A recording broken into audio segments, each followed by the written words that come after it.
आज के इतिहास में हम आपको भारत के एक ऐसे व्यक्ति के बारे में बताएंगे जो महज 40 साल की उम्र में भारत के प्रधानमंत्री बन गए थे।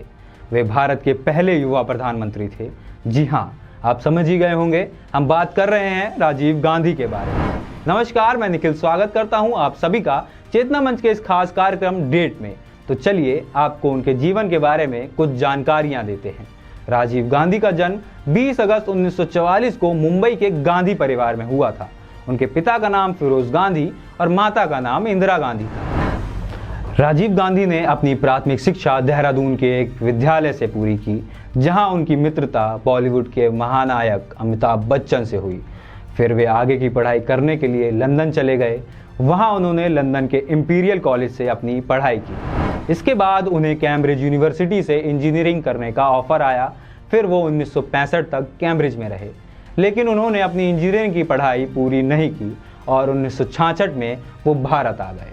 लेकिन उस समय तक उनकी माँ इंदिरा गांधी भारत देश की प्रधानमंत्री बन चुकी थी। इसके बाद राजीव ने दिल्ली में जाकर फ्लाइंग क्लब से पायलट की ट्रेनिंग ली और साल 1970 के आते आते वो एक पायलट के तौर पर इंडियन एयरलाइन में काम करने लगे। परंतु कैम्ब्रिज यूनिवर्सिटी में पढ़ने के दौरान राजीव गांधी की मुलाकात एंटोनियो माइनो से हुई, जिनसे वे प्यार कर बैठे और दोनों ने फिर 1969 में शादी कर ली। विवाह के बाद एंटोनियो माइनो का नाम बदलकर सोनिया गांधी हुआ, जिसके बाद राजीव गांधी की 2 संतानें होती हैं, जिनका नाम है राहुल और प्रियंका, जिन्हें आप बखूबी जानते होंगे। चलिए अब आपको रूबरू कराते हैं राजीव गांधी के पायलट से प्रधानमंत्री बनने तक के सफर को। कहा जाता है कि राजीव को राजनीति से बिल्कुल लगाव नहीं था, लेकिन हालात ऐसे बने कि इन्हें राजनीति में मजबूरन आना ही पड़ा।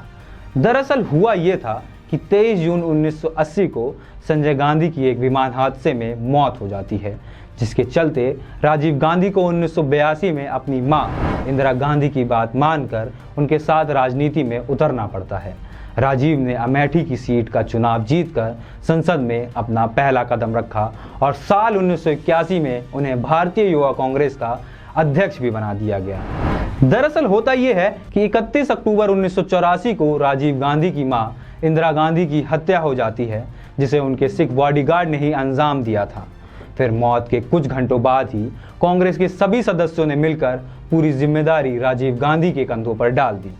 फिर साल 1984 में आम चुनाव होते हैं, जिसमें राजीव गांधी ने 80% सीटों को अपने नाम किया और 40 साल की उम्र में वो देश के प्रधानमंत्री बन गए। अब बताते हैं आपको उनकी मृत्यु कब और कैसे हुई। ये बात उस दौरान की है जब हमारे पड़ोसी देश श्रीलंका में आतंकी हमले हो रहे थे और राजीव गांधी ने उन मसलों को निपटाने के लिए और अहम फैसले लिए। उन्होंने भारत से श्रीलंका अपनी शांति सेना भेजी। बस वहीं से बात बिगड़ गई और वो आतंकियों के निशाने पर आ गए। 21 अगस्त के दिन तमिलनाडु में हो रहे एक कार्यक्रम में वे वहां पहुंचे। फिर सम्मान के दौरान एक महिला ने उन्हें माला पहनाई, जिसमें बॉम्ब लगा हुआ था, और बस उस बॉम्ब के फटते ही उनकी मौत हो गई। उनके अलावा इस विस्फोट में बाकी और भी कई लोग मारे गए थे। आज की इस डेट में इतना ही। मिलता हूं दोस्तों आपसे अगली डेट पर। अपना ख्याल रखिएगा।